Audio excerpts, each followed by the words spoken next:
I'm Rob Skinner, and this is the Rob Skinner Podcast. Today, I'm talking to Dima and Marina Dudnik. They lead the church in Sofia, Bulgaria. I had the opportunity to spend time with Dima and Marina, and it was inspiring because they're doing an amazing job. But what's amazing to me is that they're actually Ukrainian, serving in a foreign country. They're missionaries to Eastern Europe from their native country of Ukraine. And so they have made major sacrifices in serving God, and they're going to share about that today, their love for God, their leadership, and what they're doing today in the kingdom of God. All this and more on the Rob Skinner Podcast.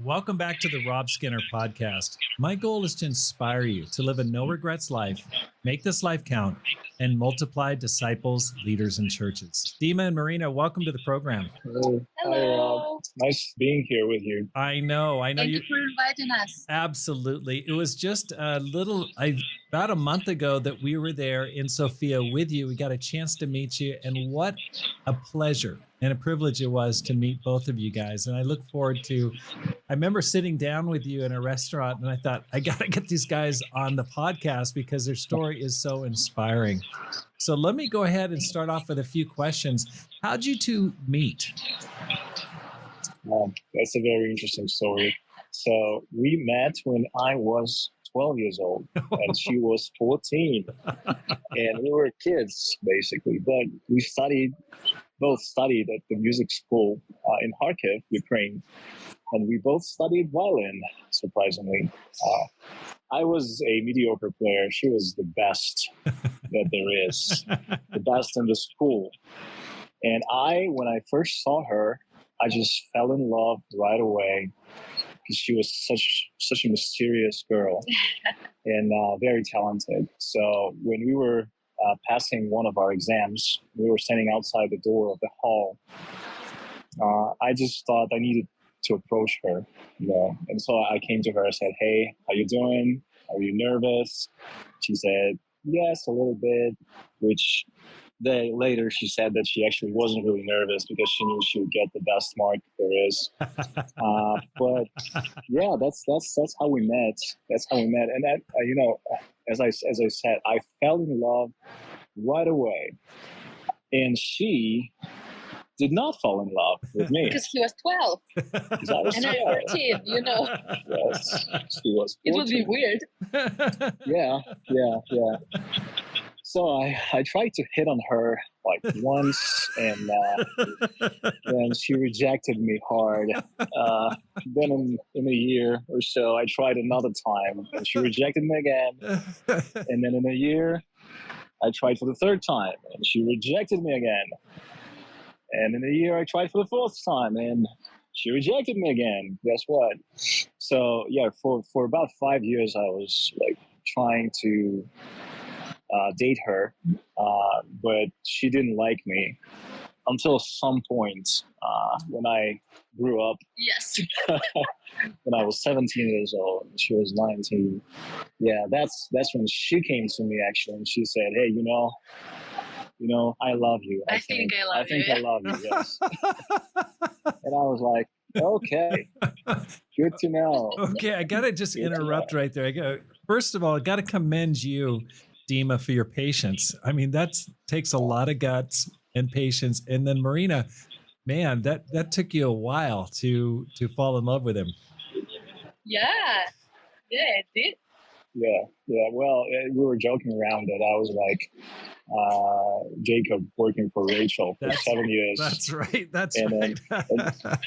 Yeah, we married like exactly in 7 years. In 7 years. Oh, really? Since the moment we first met. So, okay, so what? Yeah. How old were you, and when did you guys get married?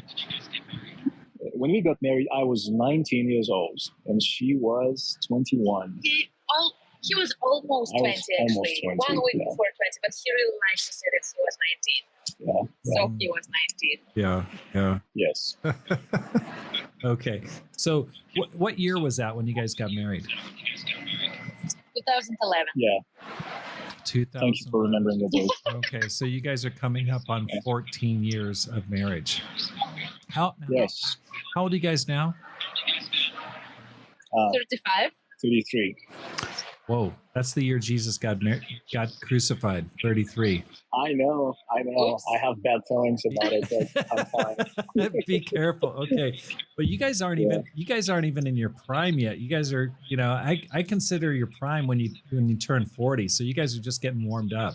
Oh, okay. Thank you, Rob. That's very nice of you to say this. Absolutely. Because we consider ourselves past our prime, but no, thank you. Not at all. You're just warming up. Now, tell me about your spiritual journey. How did you become disciples? How did that fit into everything? I can start with me being a child, kingdom kid, basically, in a Baptist church. My mom was the one who brought us into this Baptist church, and I was there since I was 10 years old. And when I was 12-ish, 13, they offered me to study some Bible, just to get me to repent. As you know, this is the culmination of the Baptist theology. I'd say is you have to pray the prayer of faith, and then after that you have to be baptized as a sign to the angels and humans.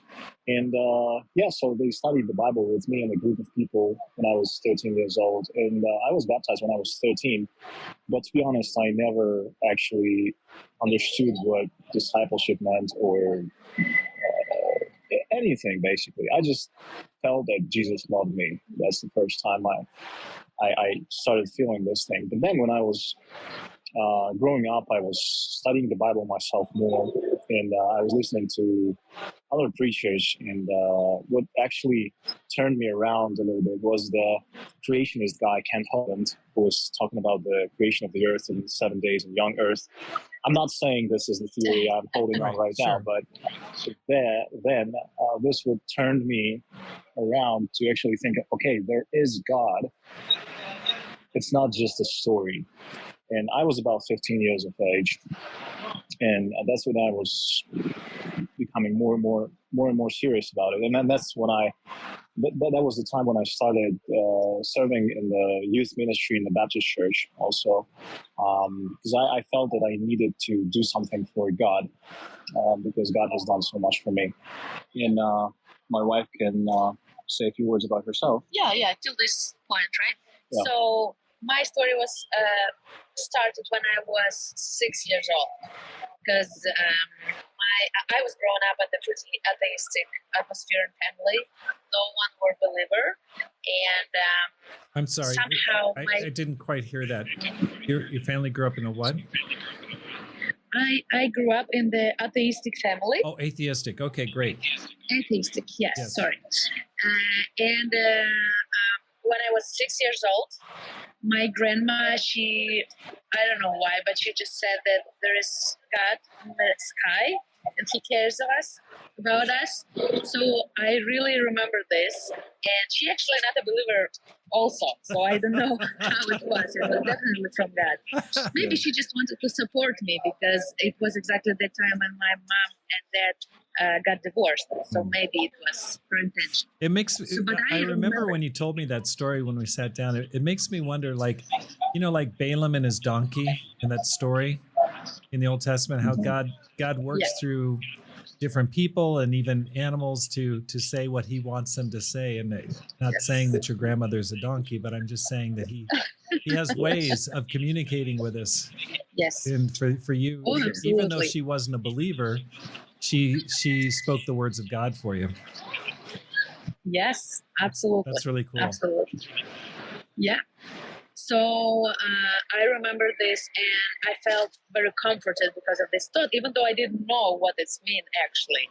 So since that period, I started secretly just running to some places where I could find God, and everything what I knew it was Orthodox temples, churches, somewhere in the center of our city. So I was just since 7, I think, mostly. I started secretly to go there, and I didn't understand anything. I didn't know what to do there. I just saw these candles, these pictures, and I felt so good there.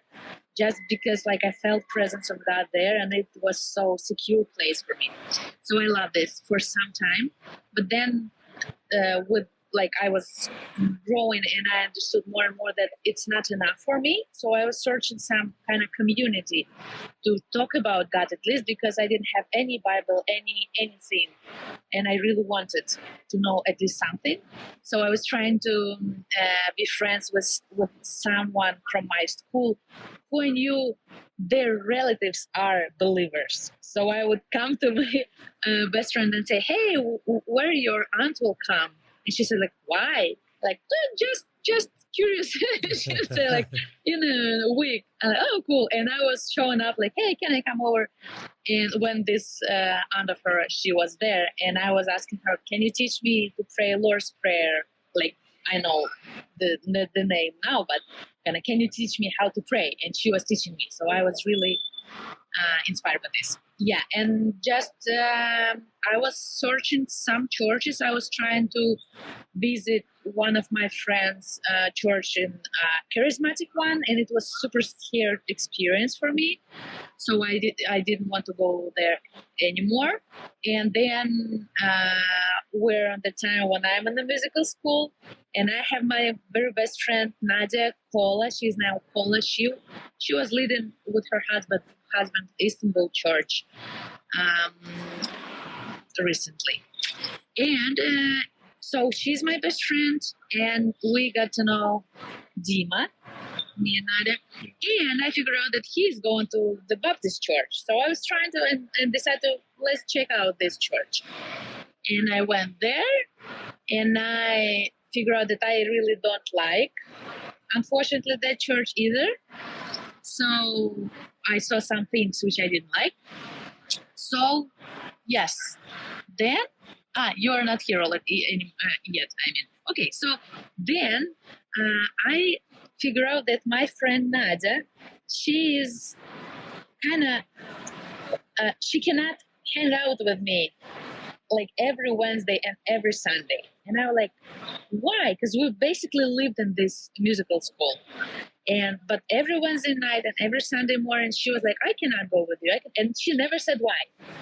And I was like, okay, one time I already like said, okay, now you have to tell me or we're done in our friendship. Like, I cannot do this anymore. And she was super scared. She said, like, I'm going to church. And I was like, you have to take me with you. She was even more scared of my answer. So we went to the worship rehearsal because we were musicians. She's playing piano. And it was really a nice experience and amazing people. And then I went to our Easter service and started to come like really often to our house church. And from this start, I just fall in love in this community in Ukraine. And I saw the real Christianity. I saw the real faith, real people, real struggles. And I really saw Jesus in that church. And I really wanted to just be there forever. Right. So that's when I pop into the story, actually. Because there were 3 of us. We were 3 friends, Yes. 3 musketeers, or two musketeeresses and 1 musketeer, let's say. So, yeah, we were all friends, and I knew that they were going to this other church, and I was in my Baptist church, and I was starting to lead this youth ministry by that time.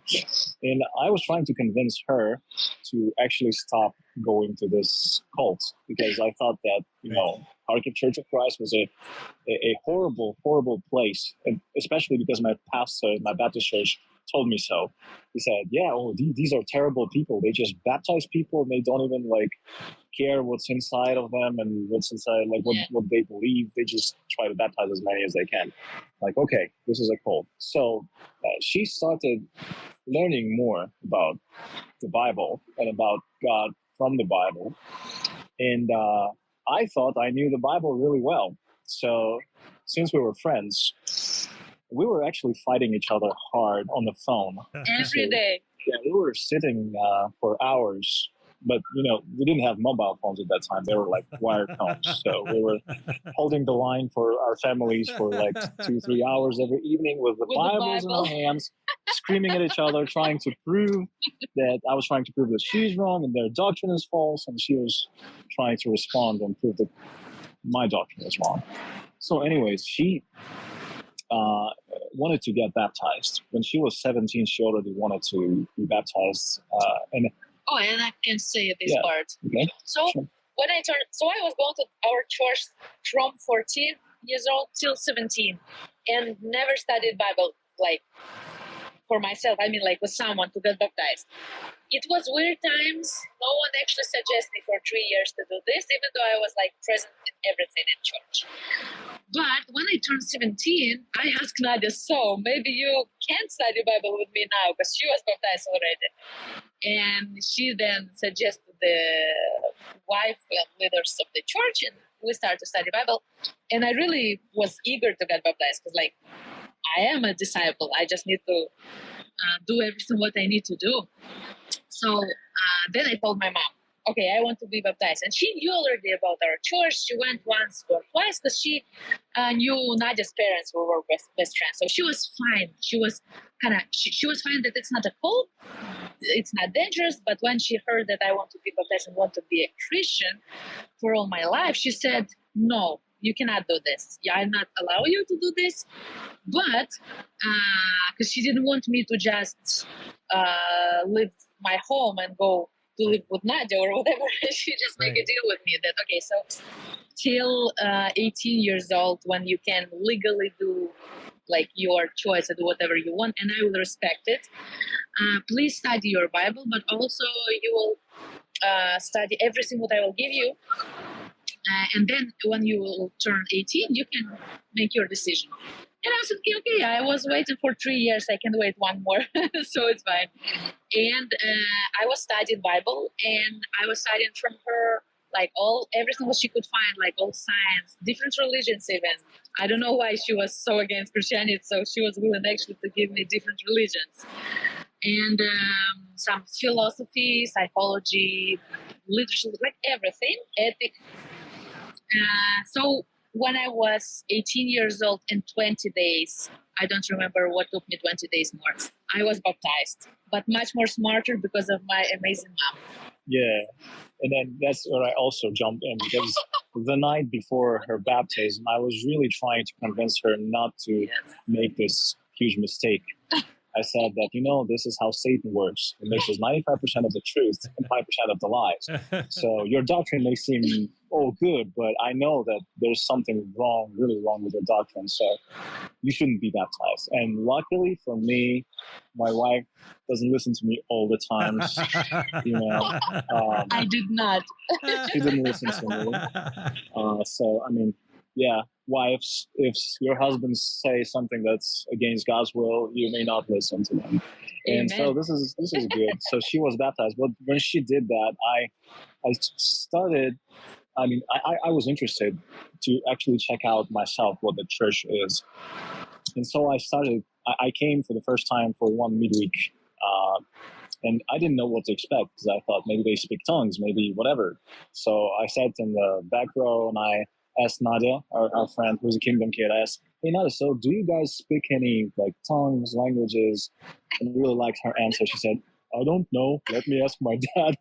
So I was certain it was some kind of, cult with tongues and stuff. But, I was really surprised, because the first sermon that I heard in our church was really amazing, and it just changed my mind once and for all about this church. I still remember what was it, but since that Wednesday, I started going every week to the midweeks into our church, and I was actually stealing the lessons from our midweeks and preaching them to my Baptist youth group, because I really liked how the scripture was taught at this church. So in about a year, I actually still had a few questions, and I decided to meet with the church leader of Kharkiv Church just to figure things out. So I brought him the scriptures about baptism for salvation, scriptures about repentance for salvation. And I said, hey, how can you reconcile these two? These two lists seem really contradictory. And he said, oh, there's no contradiction here. You just have to look at the Bible as a whole. Like if the Bible says this, then this is right. And if the Bible says this, then this is also right. It doesn't have to be either or. Right. So it was so clear in the end of the talk for me. Everything was reconciled till the last question that I had. And I was like, amen, okay, I need to leave my previous church. Well, that was my decision later. But at first I tried to convince my pastor and my co-workers there that, we teach the wrong things. But unfortunately, nobody wanted to listen to me. And my pastor was pretty aggressive about this. So not being able to change anything, I decided that I need to just leave. And I was baptized in our church when I was 17 years old in 2008. Wow. Right? That's how we became Christians. Wow. What a story. What a crazy story. I've run into a few people who are so connected at such an early age. Now let's talk a little bit about your music.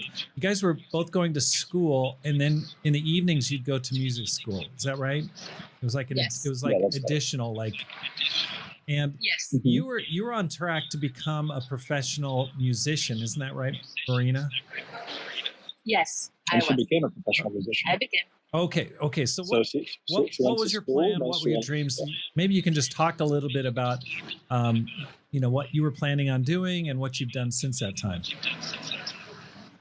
Yeah. So when I was in second grade, I started to study violin, and since then, when my teacher figured out that I have some talent to this, it was kind of professional path for me. So there was a lot of competitions, everything, and it was just no fun time, no fun activities. So like nothing, you're going there. Yeah, and it was like all my life in front of my eyes that options, and I did not like it at that time. But when I finished musical school, then I went to a musical college. In 4 years, I finished musical college, and I went to musical university, like University of Arts, conservatory, for 5 years there, and I got my master's degree, and I loved my career, my profession at that time. So yeah, I joined the very cool orchestra at that time. I got promotion, so it was really bright and nice future. And I was happy at the time. What was your ambition? What were you shooting for? In music, you mean? In music. Well, I didn't want to be a solo musician who is traveling somewhere. No, but I really enjoyed to be inside of the orchestra. And this orchestra, particularly that one, it was we had some tours in all Ukraine with the most popular pop group. So it was really cool to be part of it. So I just enjoyed this, and I saw all my life in some part of this orchestras. That's amazing. Now, Dima, it seems like the impression I got is that, you're good. I mean, I saw you perform guitar. You're great in music, but not at the level Dima was.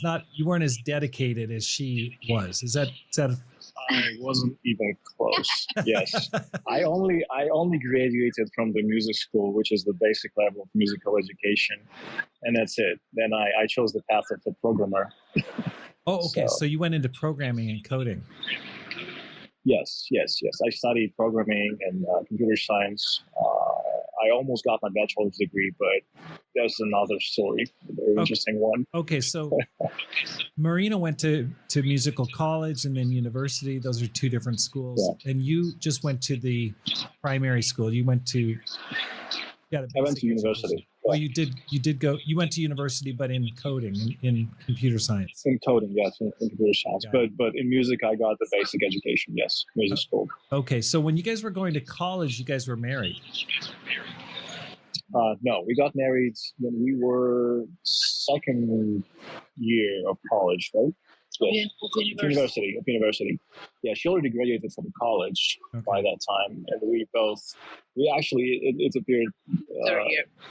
It appeared so that we both started our universities at the same time. Though she's 2 years older, but she took another special professional education, so that took her 4 years, and I graduated school for 2 years after that. So we were equal entering university. Okay. Yeah. But something happened. I mean, you guys ended up going into the ministry. What got you interested in the ministry?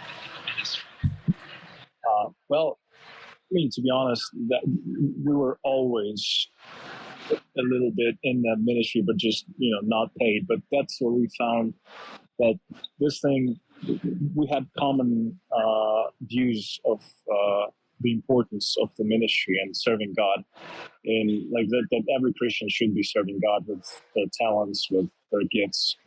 And so when I was baptized, almost immediately we started leading this youth group in our church in Kharkiv, and we also were in the worship ministry there. So, yeah, we were taking care. There was a small group, about 12 people, 12 teens and campus guys, and it just got acted powerfully through this group. And I think we had like 6 of them became Christians for 1 or 2 years when we were there. And we were going to this Bible schools that were organized by Kiev Church. Every trimester, we would go for 2 days to participate in the Bible school because we were really interested in learning how to interpret the Bible, how to, know history of Christianity and everything. And that's where we met Shawn Wooten. And Shawn is a person who has the eye for people who want to be in the ministry somehow. So when we started talking to Shawn, Shawn figured out that, we served there in Kharkiv. Then he started asking around. He asked our church leader about us, and blamed him that he was hiding us from the world. Maybe he was. Maybe he was. So, there was this project, the European School of Missions, that was about to start in a year from the point where we met with Shawn. And so he suggested to me, and I passed it to my wife, for us to join the School of Missions. And we were not excited about that from the very beginning, because we were taught and raised in a way that we don't need to get like the money from church for what we do. We would love to build our own business and then serve our church with all our hearts. But then Shawn had good arguments, saying that we could actually learn a lot by dedicating our whole time to this. And then we could be a useful resource for the churches in Ukraine, and particularly for Kharkiv Church, which we never actually returned to Kharkiv Church after that. So, but in general, for like 9 months, we were thinking about this, and I started being excited about that. But it was easier for me because I didn't have any career in front of my eyes, let's say. Though she had her life planned already, so it was harder for Marina to actually give up her career and to decide this. But if you want to share what happened. Okay, let me interrupt you real quick here. So for the sake of those who are not familiar with Ukraine, where is Kharkiv located? Kharkiv is on the eastern border with Russia, near Belgorod. Okay, so is that currently in the Ukraine still, or is it Russian territory? Yes. No. It's still in Ukraine. It's being heavily bombed, though, all the time. And do you have family there? Yes. Yes. Marina's mom and her father and her grandmother, they live there still. Thank God my mom was able to come, and my sister too, here Your to live with us. there. My Also. uncle is still there. No. Oh my gosh. So when you talk to them on the phone, they talk to you about the bombing and things like that. Oh my gosh. Sure. How You can hear it all the time when you're talking. oh my gosh. Yeah. Do they have a bomb shelter? Where do they protect themselves? They do have, but no one actually go in there. Like my mom cannot, because they live in the top floor, like 10th floor. And my grandma, she's not walking and she's blind. So my mom, she just won't go down without my grandma. So they just do nothing. Well, I believe just, people got used to this a little bit and they stopped caring that much about this, because in the first months of the war, I remember that people in our family, they were kind of, thinking very much about where to go. And they were actually, when they heard this siren, they would go to the bomb shelter. But then now I think most people, they just get tired. Yeah, they're tired of that. And they just wait and it's practically cross their fingers and just hope because it is impossible to react to every siren because there can be many sirens per night. That's crazy. Okay, so one other question I have is, your English is really good. Both of you guys, your English is great. Dima, yours is really remarkable in terms of your command of English. How did you develop your English, both of you guys? That was from the interaction with American missionaries that were coming to our Baptist church. They would organize some kind of hospitals and charity work around Kharkiv, and I was really enjoying spending time with them all the time. So that's how I learned, just talking to them all the time. Wow. And Marina? Yeah. My English is not so good.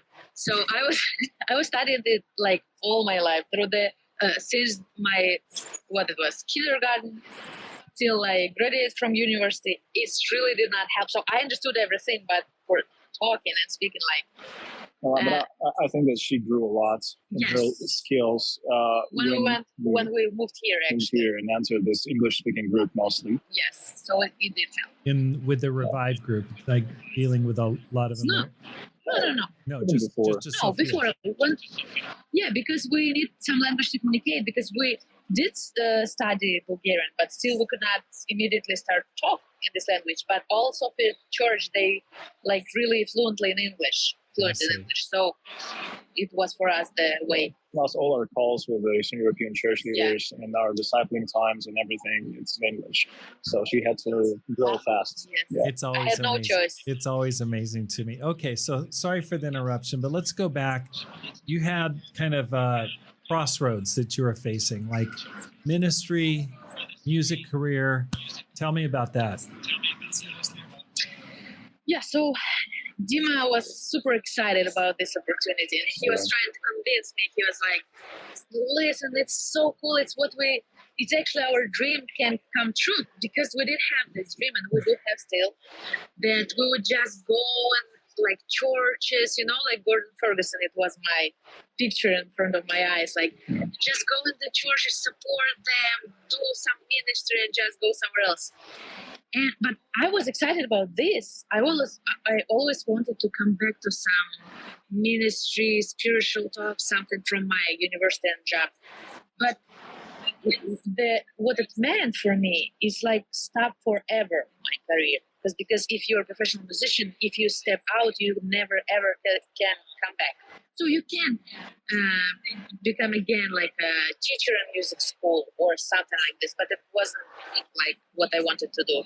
And I felt like I would just lose everything what I already earned, what I already did in my life, and all these efforts which all of us put and sacrifices which I had and did, and my mom, all my family, it would be for nothing. So for me, and I love this. I love my orchestra and traveling and everything. And I knew who I was. And this step, it was you will just reject who you are, and just no guarantees that you would have something else. Because the tricky thing, I really like control and know what will expect me in the future, And the tricky thing is in this mission school, we could not have any guarantees. Any guarantees about anything. We'll continue this or whatever, any. And for me, it was like, okay, so I need to stop what I really good in and just have a step of faith, but in just absolutely nothing. And I really didn't want. Also, like Dima said, all my life was already planned. It was, because I felt like it's good time for us with Dima to have a baby, which actually was not a good time at all. So thanks God. But we didn't know that. Yeah, we didn't know. And he wasn't so fired up about this, but I was. Excuse me. So, and obviously, if you are entering this kind of mission school, you cannot have a baby till you're there. So kind of it was a condition. So for me, it was like a lot, and career and not having baby for 3 years.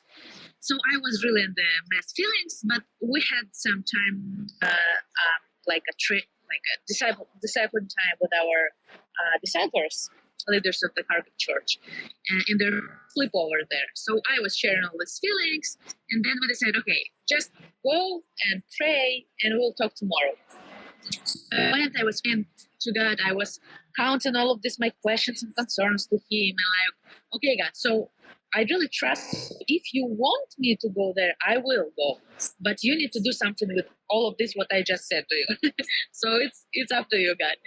And I felt like mess, really. And in the morning when I woke up, it was just complete peace, So I felt like I was asking myself the same questions which I asked God yesterday. And I had answer on every question. And so peaceful and obvious, like it was so simple answers and with complete peace. And I went with like this, like lost. And they asked, so what do you think? I'm like, I think I'm going.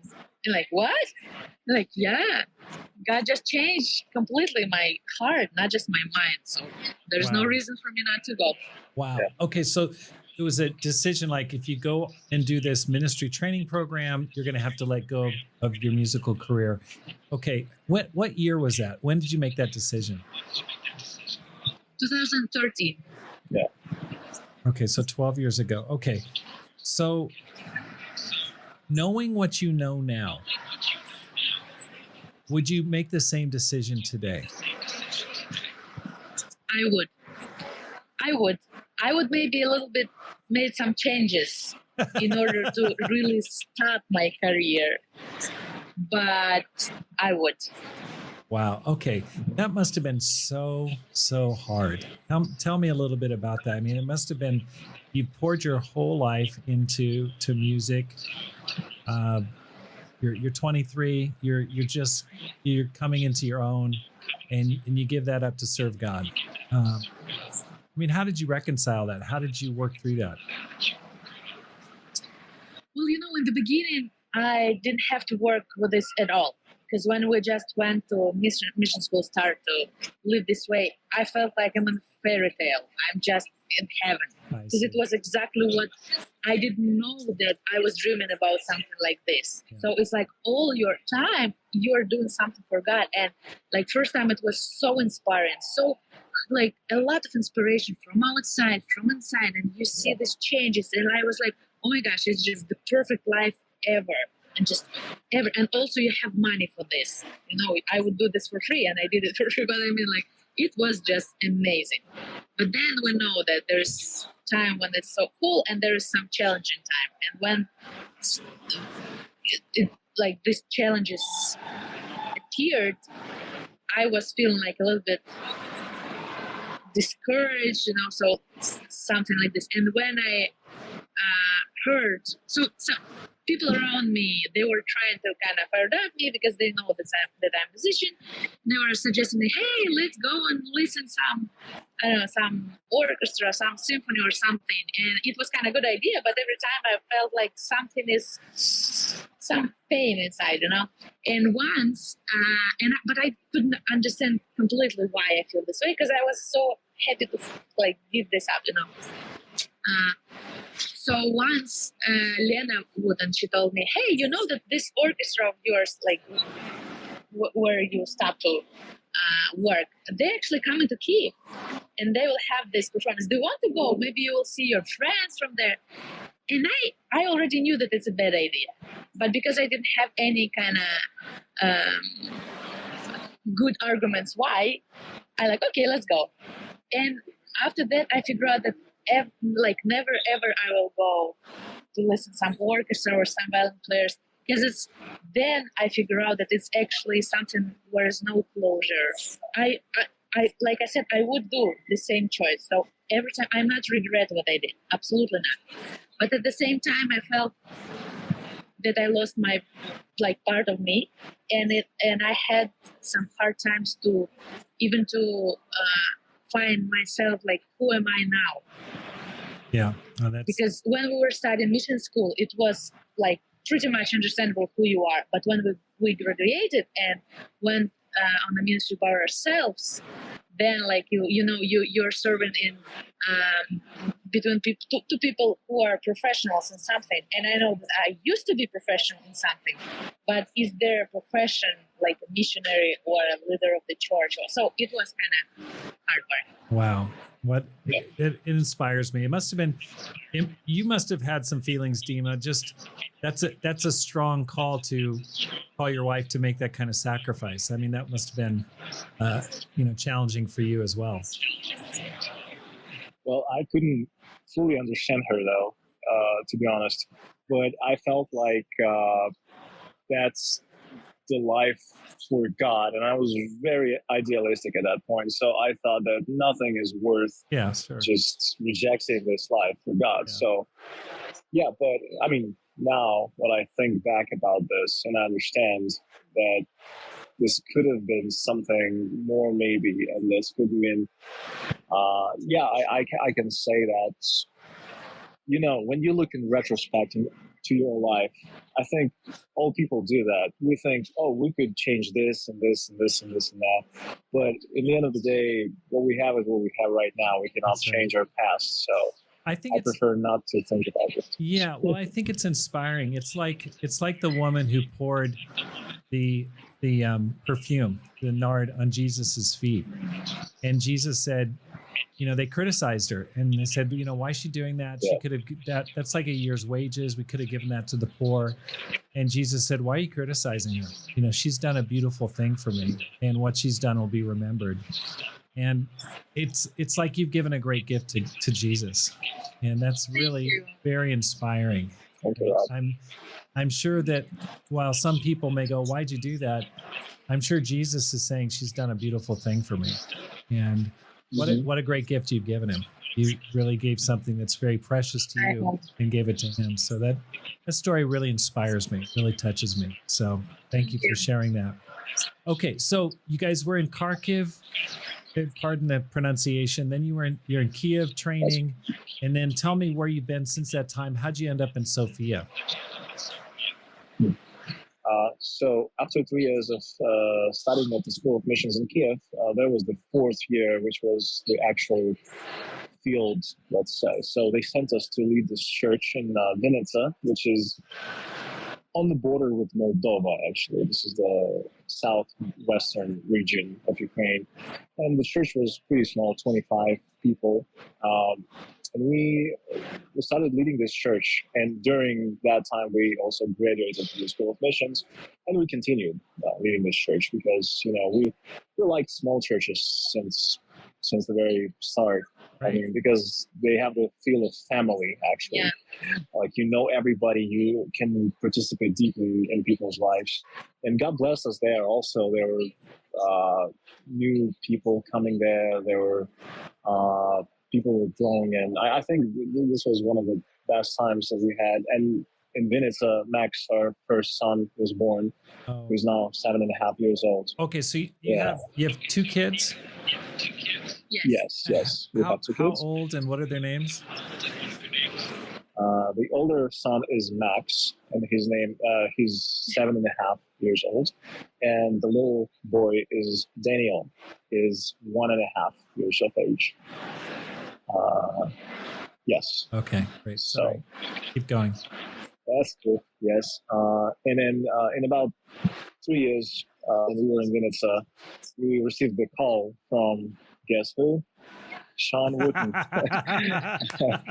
And he said, "Hey guys, so listen," he said, "Warsaw Church in Poland really needs you to move there and serve there because they really look for young ministers, and you're the only ones that are flexible enough to actually move to a different country." And we were like, "Poland, all right, great." So we came to that church and we went through this interview there with the guys, and we were ready to go. But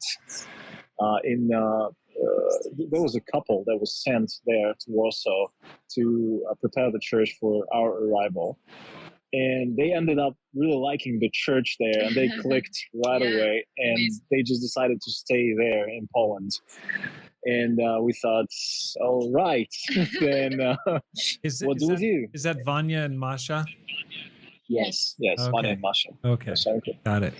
Yeah, and Shawn said, "Oh yeah, don't worry about that. We have a whole bunch of churches in Eastern Europe that really need someone to come there."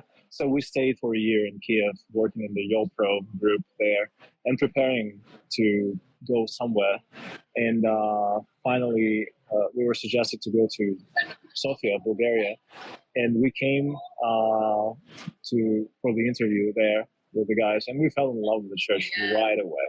They all were so nice, so pleasant to talk to, and we felt that we could become good friends. And then we later realized that they all voted for us coming there, like 100%. So there was love at first sight. Yeah, and in another half a year after preparing all the documents, we moved here, and it was 5 years ago. It was February 2020. Right before COVID. Okay, so it was before COVID. It was before the war. You guys came down here, and so you spent 5 years now in Sofia. You speak Bulgarian, I'm assuming? Yes. Yes. Languages are somewhat related or not related to Ukrainian and Russian? Yeah, Ukrainian, Russian, Bulgarian, as well as some other languages like Polish and Czech, and they all are Slavic languages. They are different fairly, but if you speak, that's my conviction, if you speak 3 of the Slavic languages, you can speak them all, basically, because they have so many, you can learn them all, not speak, but understandably. They have so many intersections in the structures. So, it was easier for us to learn Bulgarian than it would be to just learn some random different language. And the reading, the written language is similar? Yeah, it's Cyrillic. It's the only country in the European Union that kept their alphabet, I think, except Greece and Bulgaria. They kept their own alphabet. I see. So they don't have a Latin alphabet or Roman they don't. Okay, got it. Yes. All right. So tell me about how it's gone in Sofia. Give me the highs and the lows of the past 5 years. Well, throughout the last 5 years, the times were hard in the world. Some crises happened. Well, first of all, when we moved here, COVID started, and everything was locked. And like everybody were sitting at home, and we had hard times figuring out with the church how do we go on. So we did some services online for some time, but then they released this law that would allow groups of 15 people to gather together, and which is great because we were 15 people there, so we could gather at the church. Thank God. And then we had different opinions about like vaccination, non-vaccination, and masks, and so we had to maneuver in between all those opinions and still stay focused on Christ and his word. And then there was one person in this church who actually was the official head of the church, and he was really the heart of the church. His name was Kiki, well, Kirill, but he called himself Kiki. And he suddenly died really fast of cancer. He had AML, which progressed, and for 2 months he just died for 2 months after he found out his diagnosis. So it was a huge hit for the whole church and for us personally, because we have become really good friends with him, and he really was the glue of the church that would bound people together on the heart of the church. So yeah, we were all sad, and this was a challenging time after that to go through this all also together and to not lose this unity. And then the war started 3 years ago, and this was also a huge hit for us personally. So we had to reconcile with this at some point. So I think we started very cheerfully to be in this church, and with the burden of all these crises that were happening, we kind of lost a little bit of this fire and of this faith that we had initially.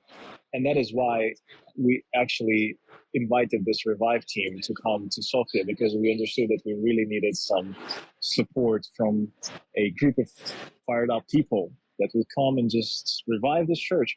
And we're happy to say that it is happening right now. And it's been great being with the Revive team for the last 6 months. Yeah, these guys are amazing. They're so full of faith. I know. Yeah. It was so encouraging to You were be there. in the environment. I was like, wow, it's a fired up crew. But you guys are also fired up, so that's great. Now, I want to just kind of change the subject, not just change the subject, but just ask something. As Ukrainians living in a foreign country, that must be challenging. I know there's been a huge dispersion of 7 million Ukrainians throughout Europe, all over Europe and elsewhere. One of the nights I was there, we went out to a concert with Shawn and Lena, and I was talking to the taxi driver, and I said, "Hey, how are things going here? How have you seen Bulgaria change? Sofia, is there an increase in foreigners?" He said, like, "No, not really." I said, you see more Ukrainians here?" He goes, "Ukrainians, I don't like them." And he started, all of a sudden his total demeanor changed. He was swearing, and I'm like, whoa, this guy's, he hates Ukrainians. And I'm just wondering, okay, what's your experience as a Ukrainian in Bulgaria? Are you experiencing discrimination? What's going on there? I would say that people are very different here. Since like in Europe in general, I think Bulgaria is the most pro-Russian country in the way that they have their deep connections with the Russian Empire, basically, because the King Nicholas II, if I get it right, he freed Bulgaria from the Ottoman Empire's yoke. Basically, it was 1908, and there's even this huge statue for a Russian Tsar, basically, that and throughout the history they were really, really connected. There are many Russians here also living that have property here, and so I would say that you don't find like the full support for Ukraine here in Bulgaria. So I would say it's 50-50. But thank God not in the church. And but outside, I've met different people. I met one person that when she found out that I was Ukrainian, she started blaming me for everything the authorities of Ukraine did throughout these years. And I was like, it wasn't my fault, and the war wasn't my personal fault. So, but then there are other people too that are supportive and encouraging. So you just never know. Yeah, it just shocked me. I was like, whoa, what? Wasn't expecting it. Marina? Yeah, I agree that. So you never know with whom you will meet and what the students, because I know someone who were actually like volunteer and served to Ukrainian refugees, and they really love them. But I also met a lot of this hatred against Ukrainians. So I was, even though I'm not refugee, but I was scared to wear any Ukrainian symbolic here in Bulgaria.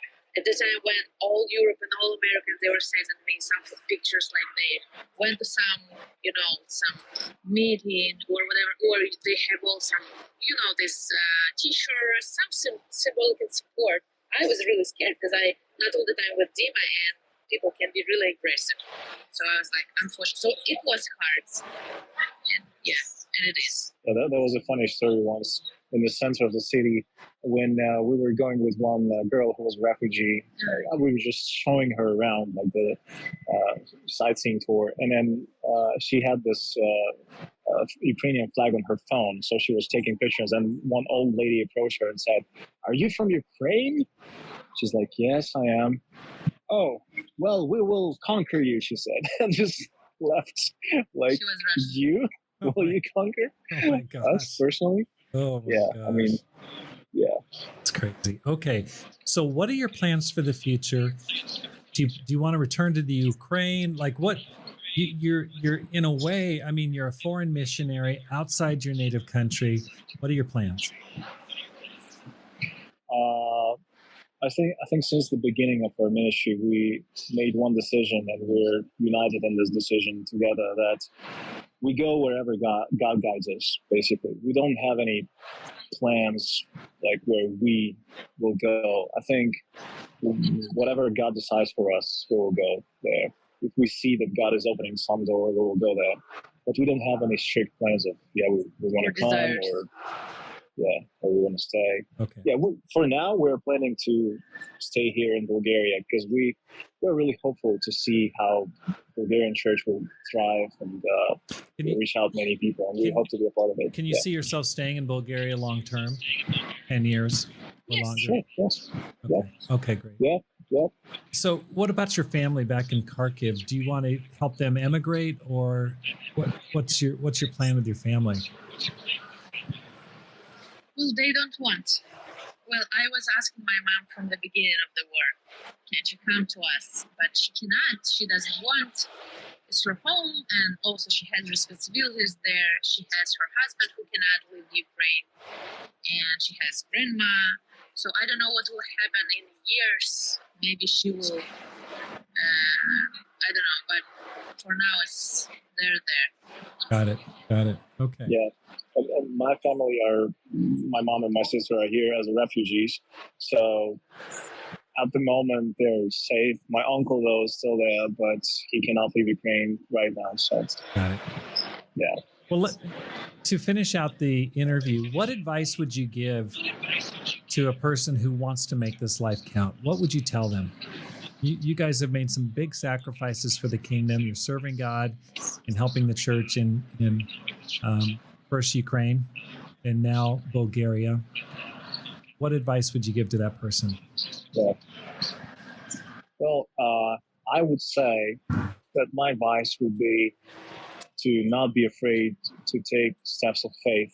Basically, I'm just I had this phrase in my head.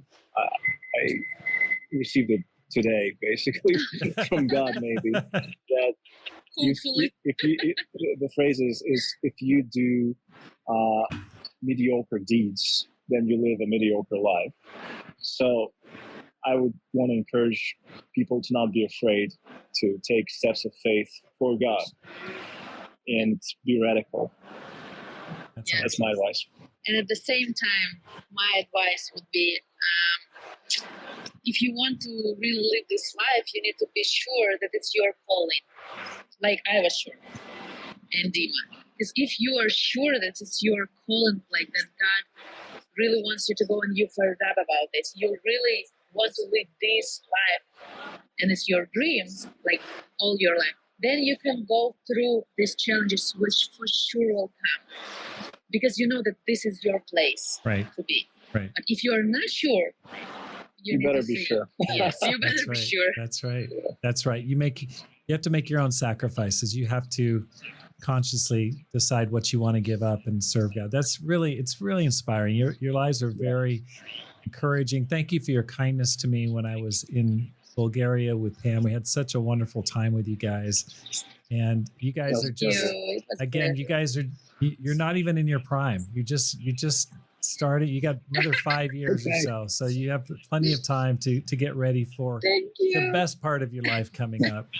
I think I saw online that Sylvia got baptized. Is that right? Yes. And Yes, she's a yes, she's a yes. It was neurologist. amazing. I got to see her when we were in Bulgaria. I think Sarah was baptized last month, and I think Sylvia got baptized. So Yeah. congratulations! It's great to see God moving there in Thank you. Sofia. I was so impressed. Yes, we're happy. It's a beautiful city. It's a beautiful country. I'm just like, wow, this is a really, really nice place. So I love you guys. All the best to you. Yeah. Thank you for coming on the program today. Thank you. Thank you, Rob. Thank you for inviting Thank us. you. Bye. And thanks for listening to the program. Here's how you can help support the program. First, let your friends know about the podcast. Second, read one of my books, either How to Plant and Grow a Church or Courage, How to Make This Life Count. Finally, support the program with a gift today.